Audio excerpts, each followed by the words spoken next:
А у них война за храмы идет. Они воюют за святыни. И никакими деньгами ты это не решишь. Так же точно, как ты армян с турками не помиришь деньгами. Понимаешь, что город с жилым советским фондом на 15 тысяч человек был взят 84 бойцами. Все, закончилась, значит, гигантская эпоха, когда Соединенные Штаты несли в мир свою миссию. Много лукавства было и тогда еще, и в те времена.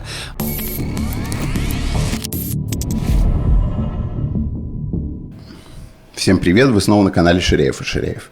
Здесь я, журналист Евгений Ширяев, и мой отец, военный обозреватель Валерий Ширяев. Обсуждаем последние события. Здравствуйте, рад я вас всех приветствовать. На этой неделе произошли важные события. Не каждая неделя такое случается. Им, конечно, мы посвятим сегодняшний выпуск, но и понятно то, что обещали. То есть, оценку новой стратегии национальной безопасности США. Да, согласно данным Минобороны, на этой неделе российские военные заняли в ДНР населенные пункты Безымянное, Ровное и Червоное. В Запорожской области это Новоданиловка и Остаповская в Днепропетровской области. А также в Харьковской области это Кучеровка и Лиман, но Минобороны в том числе отмечает, что бои продолжаются на восточном берегу Оскола, то бишь в Купянске. Но, очевидно, самое важное событие – это взятие Северска буквально за пару дней. Ну, может быть, чуть больше, но основные события действительно вот прям за 2 дня произошли. И мы знаем, как долго по всем правилам осады берутся города. Вот Покровск только что у нас прям в памяти, это эпопея. А здесь прям почти мгновенные действия. Но надо сказать, что подготовительные действия начались приблизительно 15 ноября. То есть инфильтрация, заход, бойцы там оборудовали свои, значит, пункты. Очень важно, конечно, потом это сразу же Путин собрал совещание, оно не имело никакого отношения к сугубо военным, значит, потребностям, где все командующие, вплоть до командира роты, значит, ему по очереди доложили, как все это было сделано. Но мы впервые услышали сейчас от командира роты, от непосредственно участника штурма реальные цифры, о которых мы, в общем, так бы догадывались, ну так вот прям вот непосредственно, что город с жилым советским фондом на 15 тысяч человек был взят 84 бойцами, которые были сведены в 24 группы, но в среднем получается по 3 человека. Все. Это вообще реально? Понятно, что и украинцев было примерно столько же, если не меньше. Понятно, что значительное количество войск, откуда можно было, Сырский сдернул на другие направления, для него самое важное – это там Запорожская область, понятно, Купянск, в первую очередь, наверное, сейчас. Все равно, это выдающееся событие, несмотря там, на то, сколько резервов вывел Сырский. Но самое главное вот это. 84 человека захватило 15-тысячный город. Это означает, что само понятие не 15 тысяч, с жилым фондом на 15 тысяч человек. И это означает, что сам вопрос контроля утрачивается его внятность, понимаешь, самого определения этого вопроса контроля. Потому что где что. В таком случае непонятно, что есть контроль. Если Зеленскому достаточно, что от одного участка улицы до другого километра сидят 2 группы по 2 человека и просто стрелковым оружием контролируют вход-выход на улицу. И это и есть для него контроль. В таком случае он может говорить, что у него Покровск полностью под контролем и там все в порядке, да? А скорее всего он просто имеет в виду контроль с помощью беспилотных летательных аппаратов, дронов. Но в таком случае, если ты считаешь, что везде, где дрон твой может ударить, это и есть место, где ты все контролируешь, тогда ты половину Российской Федерации контролируешь. Точно так же сейчас на этом же самом совещании начальник генерального штаба объявил, что 40% домов в Константиновке находится под контролем российской армии.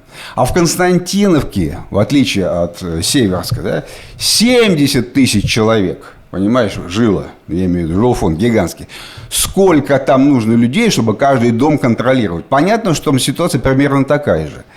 Вот, поэтому... Но это сильно отличается от ситуации в Покровске, где, ну, очевидно, если бы такое же небольшое количество людей там находилось, то взяли бы точно так же быстро. А там не так. В Покровске их просто сгребали в Мирноград. И мы точно совершенно сейчас видим, что вот эта тактика, разработанная, значит, и модернизированная за последние полгода вот этой инфильтрации, потихоньку, которая эксплуатирует этот феномен максимального рассредоточения войск, да, она работает. И она сработала еще раз, да еще в таких вот обстоятельствах, что вообще 2 дня хватило. Да?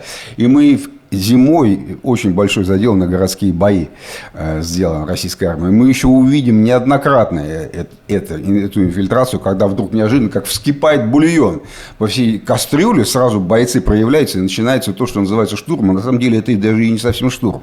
Это обманчивое впечатление. 84 человека – это все-таки не в чистом виде вот, самостоятельные бойцы, которые вот только сами все делают. На них работает вся военная махина. Понятно, что разведка, наблюдение к каждому по-хорошему, по уму. Каждой такой группе надо представлять своих операторов дронов, которые их охраняют, которые их обеспечивают, да, подкидывают боеприпасы, еду, там, все.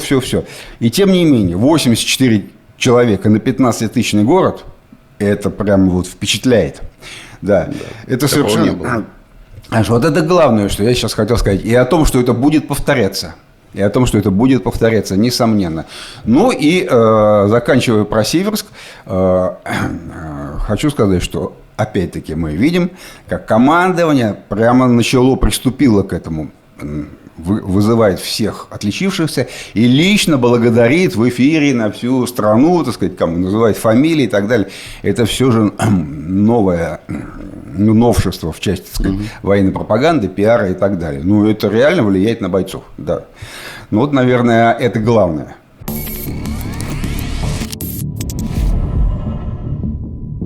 Но случилось на неделе еще одно событие. Началось отступление, начался выход частей ВСУ из Мирноградского котла. Ну, зафиксировано на сегодня как минимум 2 попытки. Там, конечно, это все секретные вещи. Украинцы стараются выходить по ночам. Они стараются использовать там погодные условия, чтобы максимально маскироваться. Поэтому туман войны, он сохраняется в буквальном смысле. Туман природный и туман войны. Да? И мы не знаем, сколько было этих попыток. Но 2 точно были. Я не могу сказать даже, с каким успехом они прошли. Они проходили вот, через эти 2 села Ровное и Светлое. Какие потери, что в дальнейшем мы узнаем. Сейчас пока, но только пока, очень похоже, что это самодеятельность. То есть самостоятельный выход без команды сверху. Скорее всего, похоже на это. Остальные защитники, значит, Мирнограда продолжают сражаться. Без всяких колебаний российская армия прибегает к очень, я сказал, с тяжелым средством. Бомбежка, эти все управляемые авиабомбы просто изничтожают жилой фонд, который используется как естественное укрепление. Все. В общем... Критический момент наступает. 51-я армия прошла внутрь города. Она движется по Соборной улице, это центральная улица, которая делит его пополам. И уже подошла к шахте. И вот этот комплекс зданий административных вокруг шахты в городе Мирнограде, он является как бы центром обороны. Выход будет однозначно без раненых, без техники, без тяжелого вооружения, без артиллерии. Все придется оставить. Вот, идти на своих 2 и, так сказать, использовать туман войны. Знаешь, появились такие, вот я говорю, уже сообщения о том, что, в украинской прессе, что вот это не российская армия выигрывает, а это генерал Туман. По аналогии с генералом Морозом. Помнишь, в германских СМИ тоже были такой штамп, что битву под Москвой в 1941 году выиграла не Красная армия, а генерал Мороз. Вот не было такого Мороза, все было по-другому. А теперь вот в украинской прессе встречается выражение генерал Туман. Что это туман вот, российской армии. Почему этого не ожидали? Что в планы, что ли, туман не входил? Я этого понять не могу. Кроме того, туман он в обе стороны работает. О чем мы прямо сейчас и скажем.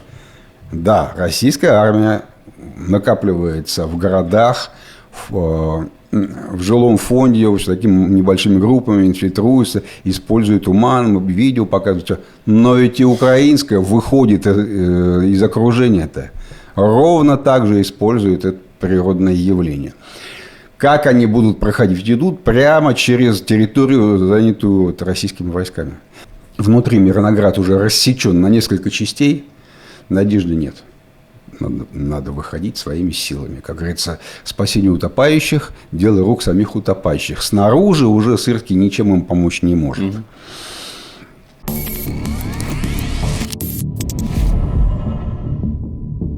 Ну и помимо таких динамичных событий, как вот занятие Северска и ликвидация Мирноградского котла, мы имеем еще один процесс, который по-другому не назовешь. Потому что как ты не определяй административную принадлежность Купянска-Узлового, то есть можно его отделить, сказать, что это отдельный населенный пункт, он не входит, значит, в Купянск и так далее. Все это. Ну, так Минобороны его называют. Бои на левом берегу Оскола. Вот да. Как ты его не обозначай, на самом деле бои идут в центре Купянска. Прямо в центре. Ну, потому что они перемещаются, да. Самое главное, идет контратака с запада по линии Голубовка-Радьковка. Вот это. Они пытаются... украинские войска срезать просто Купянск, рассечь на две части и отрезать все войска российские, которые находятся в Купянске, прямо в окружении. Потому что, если посмотреть на карту, получится ситуация очень похожая на Добропольский выступ, ту ситуацию. Вот помнишь ли ты, что мы рассматривали вот этот выступ, который идет там до Нового Колодья, Добропольский, на который основные обрушились атаки, контратаки ВСУ, а снизу точно так же вклинение украинской армии в российские порядки, восточнее, прям сразу же, тут же это на Шахово. И уже российская армия пытается срезать это вклинение Шахова. То есть такой вот зигзаг. Вот в Купянске происходит очень похожая вещь. С одной стороны, если посмотреть на карту, Купянск это является прям вклинением в украинскую территорию, которую она, естественно, пытается сейчас срезать. Не знаю, насколько там хватит сил, потому что уже идут эти отчаянные контратаки более 10 суток. И это редкость все-таки для украинской армии, так терять людей в таких количествах, с такими усилиями. Но если вот посмотреть сугубо формально, то да, это действительно вклинение. И точно так же противник может объявить российские войска, находящиеся на территории Купянска, частями, находящимися в оперативном окружении. Вот ровно так же, как и Путин сказал. Вот как Шахово, Золотой колодец, инь-янь. Да? Вот получается вот так. Что, собственно, Зеленский немедленно и сделал. Он тут же и объявил, что российские войска находятся в Купянском окружении. На самом деле нет, конечно. Вот. Но чем закончатся эти бои, эти попытки украинской армии отрезать все войска, находящиеся в Купянске, от северной его части, вот это мы еще посмотрим. Вот все впереди, все зависит от ресурса, есть ли он. Секунду, а что касается Волчанска, как там продолжаются бои? Продвижение российской армии вокруг Волчанска продолжается. Они очень неспешные и в целом, конечно, по сравнению с другими вот участками, о которых мы сейчас говорили, они такого важнейшего значения для этой недели, по крайней мере, точно не имеют. Ты назвал это в прошлом выпуске. Важнейшая битва этой зимы – это все, что происходит в Запорожье. Может быть, Днепропетровск еще в какой-то степени. Как обстоят дела за эту неделю? Да, ну вот я уже сказал, что все наличные резервы, какие были, они туда стянуты. И поступили сообщения прямо вот с фронта, что якобы военные российские прямо в самом Гуляйполе, группировки, они относятся к группировке «Восток», сумели перейти через речку и занять улицу, которая движется вдоль реки, но уже с обратной стороны. Но в связи с тем, что вот у нас нет уверенности ни в каких сейчас сообщениях вообще, мы просто ждем и посмотрим, как будет развиваться ситуация дальше. Мы ждем подтверждения. Потому что вот этот туман, на самом деле, он привел к интересным очень явлениям. Обе армии вдруг резко увеличили количество подтверждений.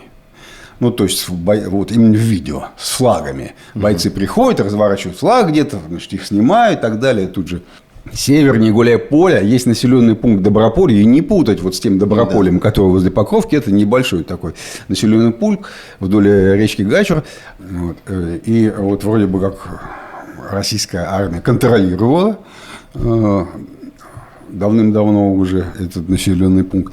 И тут украинские военные в тумане переправляются в очень небольшом количестве. Переправляются через речку, заходят в Доброполье, фотографируются со своим флагом и сразу назад через речку. Проходит небольшое совсем время, уже российские военные приходят в этот же населенный пункт, разворачивают свой флаг. И так в очень многих местах. Но туман дал им возможность сделать это гораздо более безопасно. Да? Хотя их тоже уничтожают, там, за ними охотятся, за теми, кто флаги свои разворачивает. Тем не менее, все равно во время тумана резко увеличилось количество доказательных документов в виде вот этого видео. Я хочу сказать, что надо, конечно, подумать, какие еще существуют возможности подтверждения уверенного контроля над тем или иным населенным пунктом. Потому что видео себя тоже дискредитирует прямо на наших глазах вот сейчас с этим туманом. И когда наверху там кто-то докладывает кому-то что-то, совершенно очевидно, что и в Киеве, и в Москве большие генералы очень хотят быть оптимистами.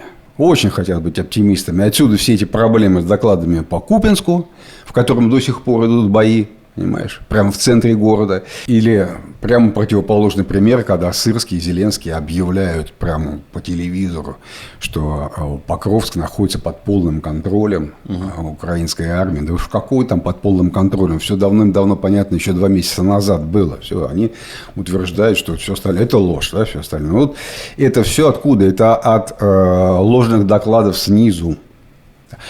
А инструменты для того, чтобы эти ложные доклады перепроверить, у командования-то есть. Но они к этим инструментам не прибегают, потому что им хочется быть оптимистами. Это не является ли просто частью информационной войны? Вот и все. То есть... Но для Украины это точно совершенно очень важно вселить в свое население уверенность в том, что не все пропало, что мы побеждаем на поле боя и так далее. Конечно, конечно, я согласен. Это соображение, оно всегда присутствует. Но, в общем, когда твои слова потом неделя за неделей опровергаются в видео просто конкретных военных действий, деваться некуда. Надо что-то как-то объяснять это. Все.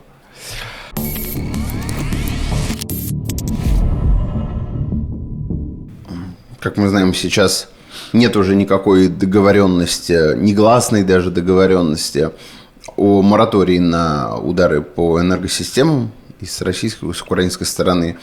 И вот сейчас начались прям очень мощные удары. Ну да, до мая месяца такой мораторий-то действовал на самом деле, реально.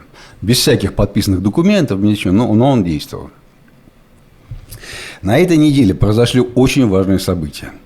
Во-первых, не блэкаут на Украине настал, нет, но очень большие перерывы в подаче электроэнергии обычным гражданам, прям бытовым потребителям, даже не для промышленности, на левом берегу Днепра и в Киеве, который входит в эту общую систему. То есть жители столицы страдают, а это важно. Потому что столица, она всегда как бы политически важна. Но перед тем, как это произошло, не было какого-то грандиозного налета, там многими сотнями, там больше 700-800 там, средств воздушного нападения на энергетику Украины. То есть был один налет, ну и все. А прямо непосредственно перед этими отключениями там совсем небольшие, скромные, в общем-то, налеты были по меркам СВО. Это означает, что отключение происходит уже в результате накопленных ранее повреждений.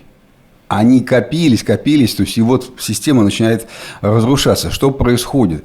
Поскольку наносятся удары по трансформаторам, передающим электроэнергию с запада на восток, а на западе находятся атомные электростанции. А эти атомные электростанции не могут передать свою энергию на восток, и восток начинает... А все уже электростанции вокруг Днепра, там на Днепре, все очень серьезно повреждено, и по большей части они вообще не работают. То есть наступает обрушение системы электроснабжения именно вот на левом берегу Днепра и в Киеве. Поэтому российские удары сейчас наносят таким образом, чтобы как бы разрезать единую систему электросетей Украины с севера на юг по Днепру. Одновременно с этим, видимо, уже не знаю, что делать в ситуации критической, Украина возобновляет атаки на танкеры в Черном море. Да, и вот еще один очередной танкер. Почему это интересно?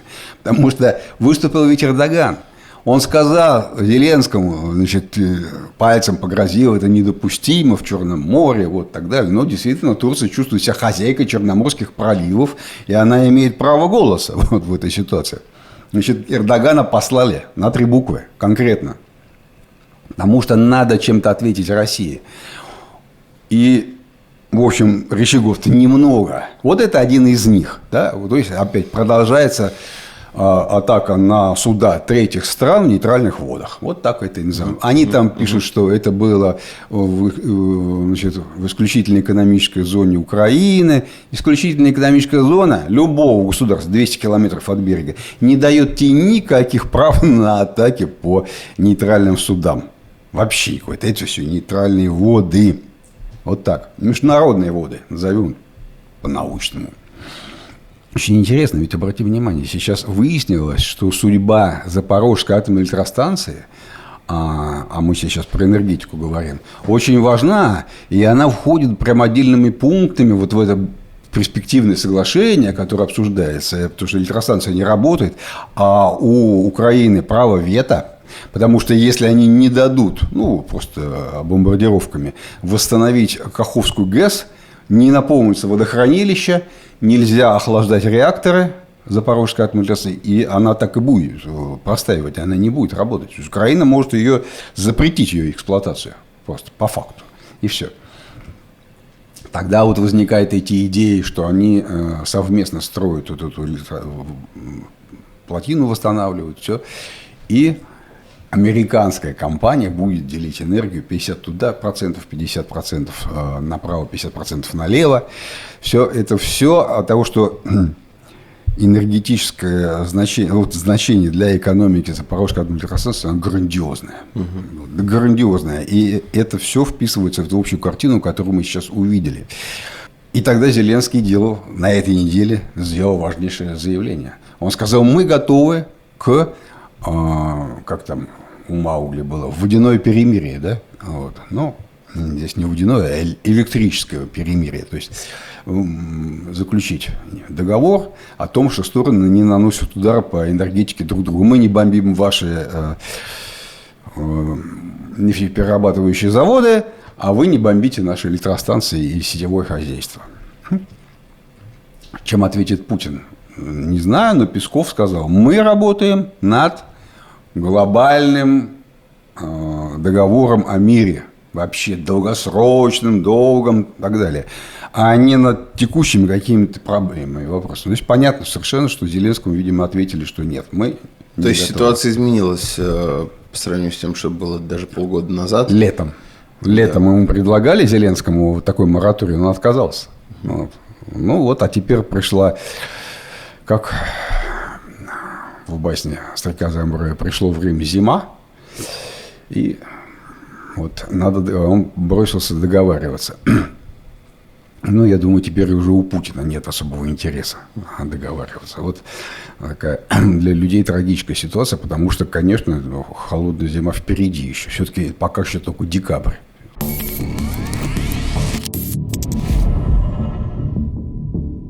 подоспели новые цифры от Медведева, который отвечает, как известно, за комплектацию вооруженных сил. В воинские части в 2025 году прибыло свыше 400 тысяч военных, в добровольческие подразделения более 34 тысяч. Ну, итого я разделил это на 11 месяцев, потому что он на конец ноября цифры приводил. Получилось 39 400 в месяц.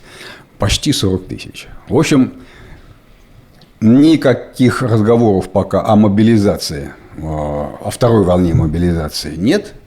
По идее, армия справляется теми силами, которые вот у нее в наличии. Да? То есть мобилизационная система продолжает работать. Система пополнения продолжает работать. Вот. Загадочный этот параметр, когда иссякнут добровольцы, когда иссякнут люди, идущие на кадр, он еще так и остается загадкой для всех, и в том числе и для нас. Да? Никто не знает, когда они кончатся. Вот не кончается. Да? 39 тысяч с лишним в месяц. Одновременно представитель Министерства обороны Украины объявил, что с 1 января этого года, вот за этот же срок, аналоги российских военкоматов, ТЦК, на Украине разослали гражданам через Укрпочту 2 миллиона повесток. Это означает, что люди не пришли. Потому что, если бы пришло 2 миллиона бойцов в армию, это вообще все перевернуло. Секундочку, он же не сказал, сколько отозвались. Он сказал, что сколько отправлено было. Да, если отправлено 2 миллиона, это означает, допустим, что... из них 100 тысяч, 200 тысяч. Правильно, то есть, там 10%, да? Вот, все. То есть, огромное количество людей не пришло, проигнорировало. По тем же самым цифрам, по пояснению к закону о штрафах за неявку, люди, которые не обновили свои личные данные в аналоге украинской системы госуслуги да, для военкоматов, их 6 миллионов человек. То есть, наверное, объясняется тем, что вот уже довольно давно идет дорога к миру с переменным успехом, и все больше людей не хочет отправляться туда, если знает, что уже вроде как можно. Логика понятна. А с другой стороны, как мы знаем, был всплеск с российской стороны добровольцев, которые надеялись попасть в последнюю волну, получить все бонусы за это. Потому что в российской системе деньги, а в украинской системе нет денег. Нет, она есть, просто там нет первоначальной выплаты. Да, я и говорю, деньги, большие деньги, это бонус. Вот в России они сработали, а в Украине нет, не сработали.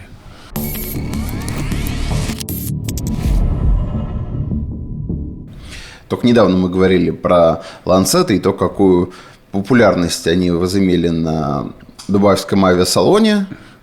И вот еще одна новость. Глава Ростеха Сергей Чемезов объявил, что ланцеты будут... И вообще беспилотники, в том числе ланцеты, будут локализовываться для Индии.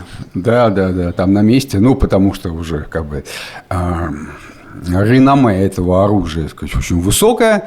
Индийцы заинтересовались. Но там же как интересно произошло. Ты понимаешь, им, видимо, сделали предложение по авиации вообще.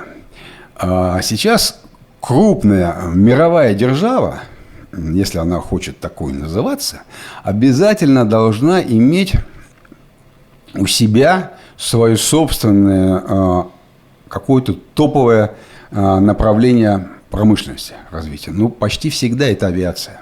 Или авиация, или судостроение.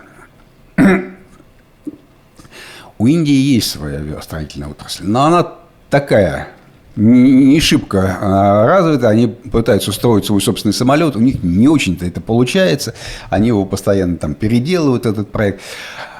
Советский Союз еще строил заводы сборочные, которые собирались. И вдруг сейчас, мне кажется, Индия предложили строить этот топовый истребитель Су-57 совместно. А дальше они могут выйти на производство гражданских самолетов. Самое ценное, что есть вообще в мире. Да, это Сухой Суперджет и Ил-114, региональные небольшие самолеты относительно. Но надо с чего-то начинать. Потому что если они построят заводы и научатся это делать, и начнут в Россию отправлять уже какие-то запчасти, большие партии и так далее, там крылья, я не знаю, что им поручат. Вот. Они смогут с Россией рассчитываться, потому что в России за эти нефтепродукты накопилось невероятное количество рупий. Это вот индийская национальная валюта. И там в Кремле, по-моему, не очень понимают, куда их девать, что на них можно купить, на эти рупии, на индийском. Если там появятся авиастроительные современные заводы, а индийские студенты будут учиться в российских вузах, проходить практику на крупных российских авиационных предприятиях, это еще сильнее сплотит два народа, еще сильнее. Причем, знаешь, вот Моди умрет, Путин умрет, а это все вперед и вперед будет идти. И достанется нашим правнукам такое сотрудничество неизбежно. И вот если они это сумеют сделать, если они это поднимут, ну все, у индийцев, например, очень мощная математическая школа, мы это знаем. У них инженеры свои есть, так сказать, все, ну сколько в Америку уже уехало, да? То есть, в принципе, это возможно. Если они это сделают, совместное производство самолетов с Россией, они войдут в пул государств, которые на самом верху. Китай туда уже заходит сам, самостоятельно гражданские самолеты делать. Вот Россия предложила такой выход. А дальше самый интересный проект. Ведь полностью сейчас утеряна возможность заново строить эти самые большие в мире транспортные самолеты Ан-124 «Руслан». Потому что конструкторское бюро украинское в Киеве делали на заводе «Авиастар» в Ульяновске. Их разделили, все. Ну, в лучшем случае только ремонтировать могут, эксплуатировать то, что есть. Значит, нужен новый самолет. И вот он запланирован, называется Ил-100, слон.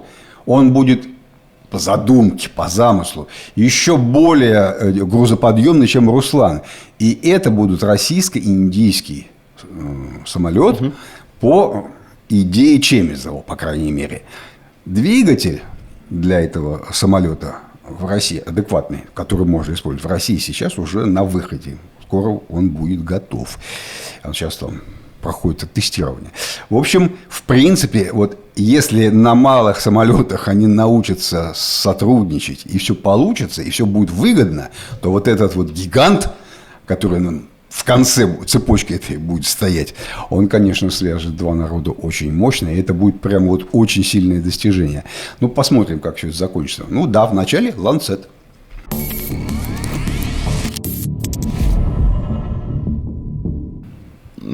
Как мы знаем, Трамп бьется за право называться величайшим миротворцем Всех стран и народов. Да. Одна из войн, которые он, значит, прекратил, был конфликт между Таиландом и Камбоджей из-за приграничных территорий, в том числе храмов, находящихся там. Но, как видим, конфликт снова разгорелся. Еще больше силы причем. Я вот что хочу сказать, почему нам это интересно. Впервые мы увидели в стратегии национальной безопасности сейчас, что Трамп признает, там прям строчка такая, что есть народы с тысячелетней враждой. То есть это отдельная категория конфликтов, которые надо вынести в отдельную категорию и относиться к ним отдельно. То есть Трамп все меряет долларом, рублем.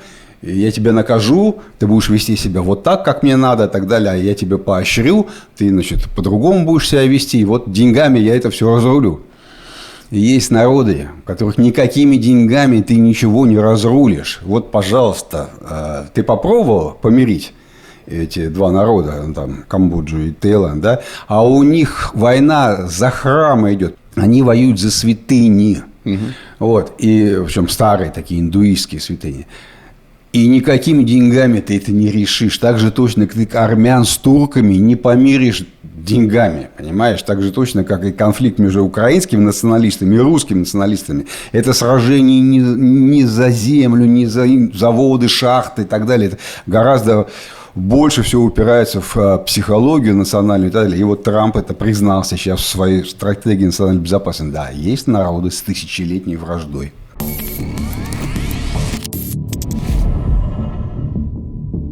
Ну и, наверное, одна из самых главных тем этой недели, то, как вдруг неожиданно США опубликовали свою стратегию национальной безопасности. Много пунктов, 33 страницы, если не ошибаюсь. Ну, в целом, то, о чем Трамп говорил уже давно, Это такое отступление от своей глобальной роли в мире, больше изоляционизм.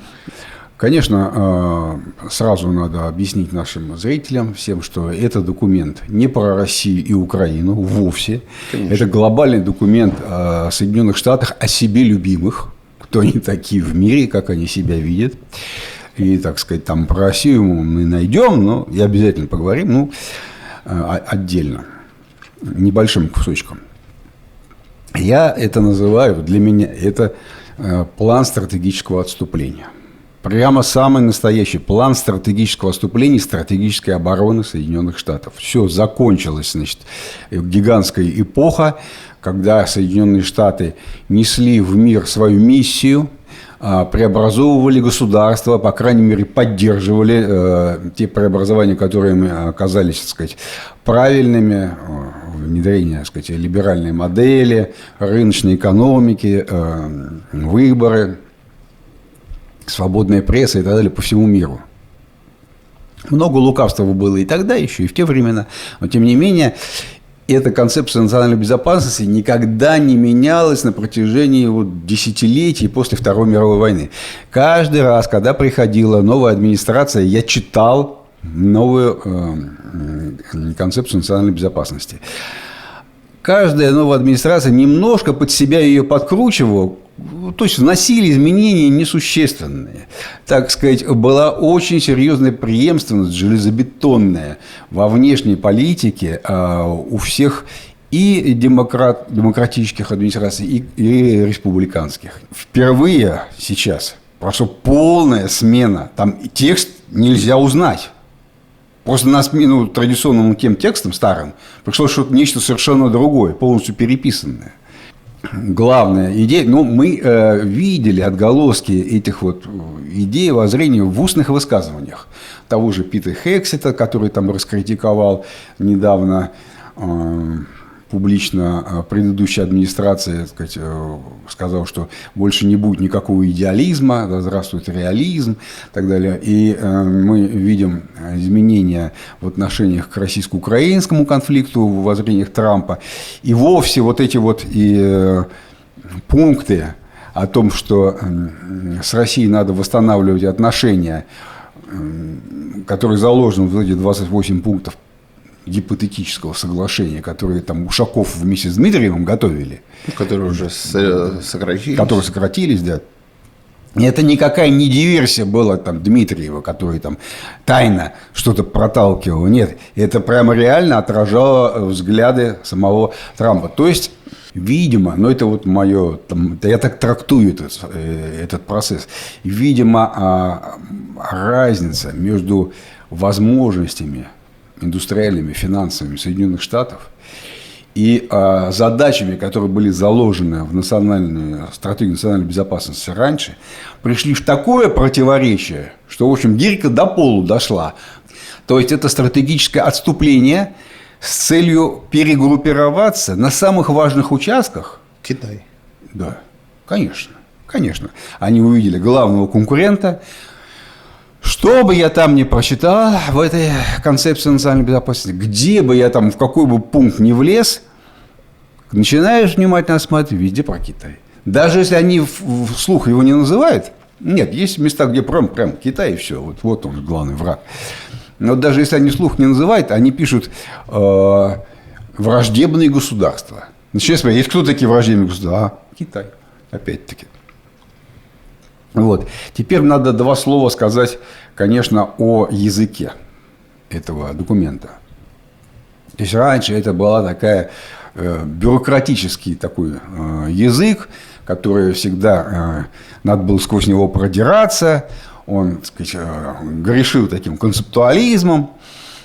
Сейчас упрощенный язык, четко назван, у нас есть что, а что мы хотим, и так далее. Эта концепция доступна, в общем, огромному количеству людей без подготовки, без всякой. И это, на самом деле, язык современной эпохи политической. Я не склонен подшучивать над этим. Это, на самом деле, так сказать, изменения в в том, как политику представляют людям вот, выборные, люди на больших выборных постах современных. Я думаю, что многие склонны видеть в этом какую-то необразованность команды Трампа, что они упрощенно все это пишут. Да ничего подобного, все продумано. Просто так записано. И пишут, вот доктрина Монро, я его для себя называю доктрина Монро 2.0, потому что она немножко такая измененная концептуально, но самое главное другое.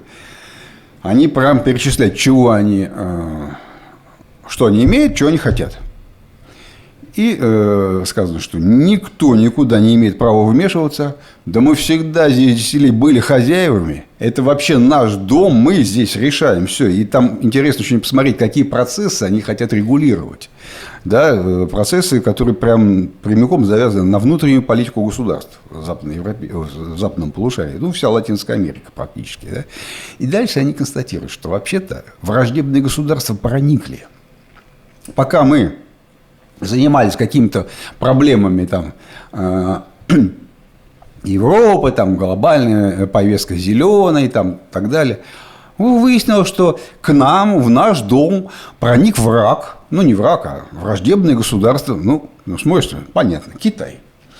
Тут мы должны... Финансирование... Да, всего вообще. Тут мы должны вспомнить, что когда мы только еще начинали наш канал, мы сразу об этом написали. Не начинали, а когда мы описывали приход Трампа, мы сразу же стали говорить, что он же с первых дней после инаугурации увидел, что, оказывается, два входящие и исходящие порты Панамского канала, важнейшего ключевого канала для Соединенных Штатов, для внутренней торговли даже Соединенных Штатов, управляются китайскими компаниями. Он там взбеленился и сказал, отнимем вообще Панамский канал к чертовой матери. Тогда он еще потребовал Гренландию им отдать. Все. Так люди с юмором отнеслись. В итоге просто переименовал Мексиканский залив. Да. Но человек увидел, что враг у ворот. Китай уже управляет. И оказывается, если посмотреть на многие государственные обязательства государств Латинской Америки, финансовые, по долгам, по всему, очень много чего выяснилось о проникновении Китая. Он там действительно двумя ногами стоит. И это прямо встревожило всю команду. Они посвящают этому огромный кусок. Поэтому никаких разговоров о том, что там у нас денег не хватает, поэтому мы вроде как армию сокращаем. Нет. Армия – важнейший инструмент. $1 триллион в нее. Все. Но для чего? Для противостояния с Китаем. И этой части посвящено наибольшее внимание в концепции национальной безопасности. Что они там будут делать. Дальше идет разговор о Европе. И для нас важнее, наверное, то, что они там, то, что я сейчас цитирую, это в первую очередь идеологические вещи. То, что Европа, она деградирует, что она... Утопает в миграции. Да, что она практически свою идентичность скоро потеряет. Там написано, что через 20 лет уже будет непонятно, многие государства европейские станут неевропейскими. Да, понятно. Да, вот так вот. И мы должны будем переоценить, они вообще-то НАТО или это не НАТО уже, так сказать.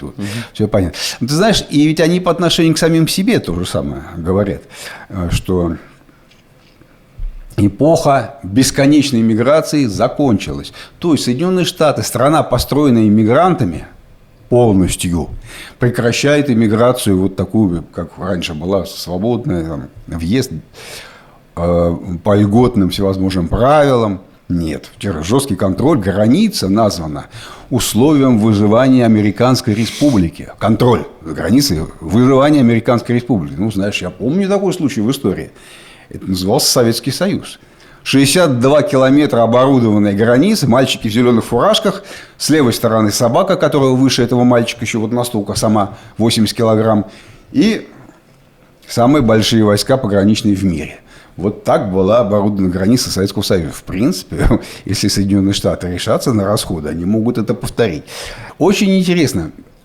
Что для них самое главное? Я сказал, армия и $1 триллион. Но все-таки начинается не с этого.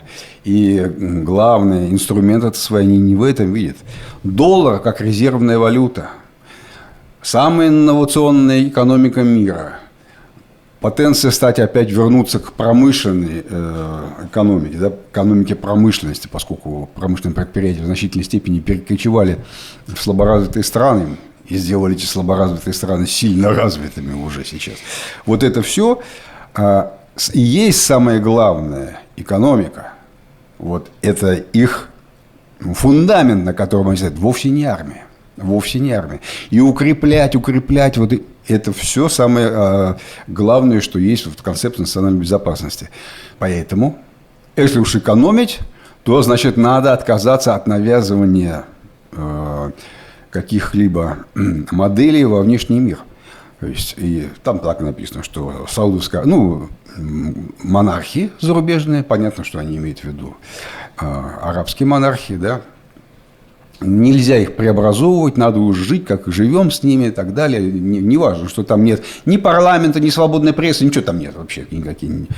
Будем дружить и торговать. Но вообще-то это лукавство. Они всегда с ними дружили и торговали. Да.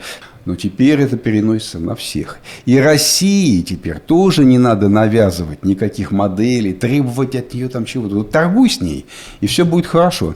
Вот в этих условиях я понимаю, почему они хотят построить план в Западной Украине, вообще в Центральной Украине, самый большой дата-центр, набитый там дорогущими серверами, а электричество он должен получать от Запорожской атомной электростанции. Почему? Связать две части, торгуйте, и все будет типа хорошо. Не будете ссориться тогда. То есть, в общем, по большому счету, про Россию и Украину там сказано так. С Россией надо восстановить стратегический баланс. НАТО заявляет больше, что оно не будет расширяться, по крайней мере, там, так скажем, прекратить впечатление о НАТО как о бесконечно расширяющейся структуре. Но это однозначно говорит о том, что денег на расширение НАТО нет. Кстати, вступление каждой новой страны в НАТО требует денег дополнительных, еще сверху. Нет никакой больше возможности эти деньги, видимо, уже откуда-то добывать. Поэтому Украина там рассматривается как небольшая часть просто. Мы должны видеть Украину как дееспособное государство по окончании конфликта. Все. А стратегический баланс с Россией в Европе – важнейшая часть этого плана. Почему? Потому что тогда можно все силы бросить на Китай. В общем, все надо вернуть к тому, что было раньше. Вот таким вот образом. Не надо этих вот всех войн бесконечных. Денег нет на них. Это самое настоящее стратегическое отступление. Но оно началось-то уже вот с самого начала администрации Трампа. Как минимум с той самой программы USAID, которую Трамп зарубил. Точно. Которая занималась как раз-таки всеми этими ценностями. Миссии, да, продвижение американской миссии в мире. Слушай, теперь надо вспомнить, с чего мы начали. С того, что все предыдущие концепции стратегической безопасности, национальной безопасности, они все были как братья-близнецы с небольшими изменениями. И вдруг резко изменилось все, да? Какая для нас важнейшая, так сказать, тема. Тема вот понять вообще, что важнее всего-то. А вообще-то вот сейчас Трамп уйдет, на его место другой придется. А она устоит, эта концепция. Это мнение истеблишмента, это уже, так сказать, огромное количество американских людей, которые решают судьбы Соединенных Штатов, так думают. Или это небольшая команда, которая произвела вот это вот все. Сейчас уйдет, вместе с ней слетит, а следующий президент США скажет: так, все, возвращаем назад, Байден был прав, воюем до конца, до последнего украинца. Не знаю. Слушай, это еще через 3 года. Да, но мне почему-то кажется, что вот объективно истощение ресурсов Соединенных Штатов, которые не позволяют весь мир на плечах держать, оно все-таки происходит. Конечно, там важнейшее требование к будущим президентам США в этой концепции – это вернуть промышленность назад в Соединенные Штаты. Опять-таки, вот это та часть, в которую я не верю вообще. Китай им не позволит. Китай будет уже самой главной промышленной державой мира. Китай и рядом с ним Индия, государства и азиатские или конфуцианской зоны. То есть Япония, Южная Корея, Вьетнам, поднимающийся сейчас резко, да, ну и Индия, конечно. Вот там все это будет сосредоточено. Я не верю в возвращение промышленности в США. Цены там по-прежнему на рабочую силу и на все, так сказать, издержки, которые несет бизнес, очень высокие. Первая администрация Трампа, которая в 2016 году была избрана, она как раз-таки... Там главная идея была по возвращению промышленности и так далее. Но ничего не получилось. Ничего не получилось. Ну, правда, тогда, конечно, администрация другая была. Но... Ну, да. И еще одно замечание, касающееся прям конкретно России. Там в этой концепции четко прописано, что когда идет речь о науке и технологиях, на первом месте у них стоит фундаментальные науки, которые являются залогом процветания следующих поколений американцев, то есть Соединенных Штатов. Фундаментальные науки – это науки, которые никак не связаны с практическим результатом. Ну да, это только дотационная сфера. Да. И нельзя заработать как это там... какая-то физика каких-то больших энергий, астрофизика, это химия сложная такая. Значит, все там, бог знает, чего только нет сейчас. Очень много еще на стыке наук появилось направление. Но все равно фундаментальная наука не дает денег. Прямо сейчас. В России сейчас все разговоры о науке ведомственной, о науке отраслевой, о науке, которая вот сейчас может что-то прям тебе тут же сделать, и ты получишь какой-то... Советский Союз грандиозные ресурсы вколотил именно в фундаментальную науку. И уже оттуда они получили, кто они, наши предки, получили атомную бомбу, Гагарина и все там, все, что можно придумать, о чем сейчас о чем вспоминают, когда говорят о Советском Союзе.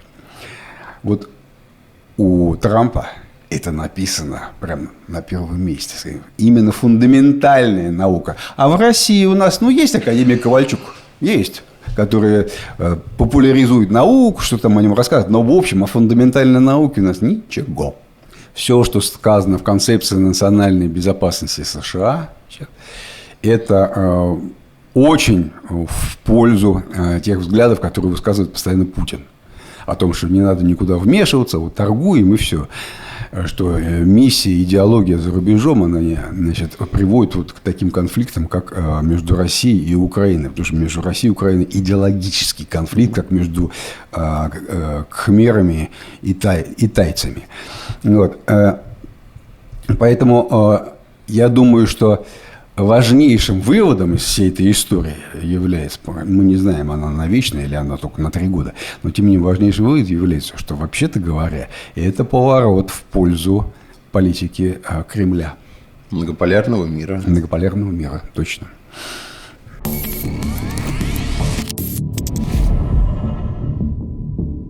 Спасибо, что посмотрели этот выпуск. Поставьте лайк этому видео и подпишитесь на этот канал, если не подписались. У нас большое количество зрителей не подписано на канал. Традиционная история. Да. Спасибо вам. Мы рады, если вам было интересно сегодня. Приглашаем вас за оперативным комментарием к нам на Telegram. И спасибо всем, кто поддерживает нас на Бусти. Жизнь не дает скучать. Я думаю, следующие выпуски будут тоже очень интересны. События прямо одно за другим происходят. Важные. Да. Спасибо, что посмотрели. До свидания. Всем пока. Всего хорошего.